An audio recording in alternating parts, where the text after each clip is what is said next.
You ask Tiger to solve. This deals with linear equations with one unknown. The final result is x equals 96 over 5. Let's solve it step by step. Swap sides.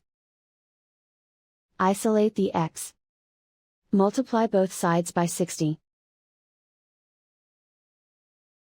Group like terms. Multiply the coefficients. Simplify the fraction. Multiply the fractions. Simplify the arithmetic.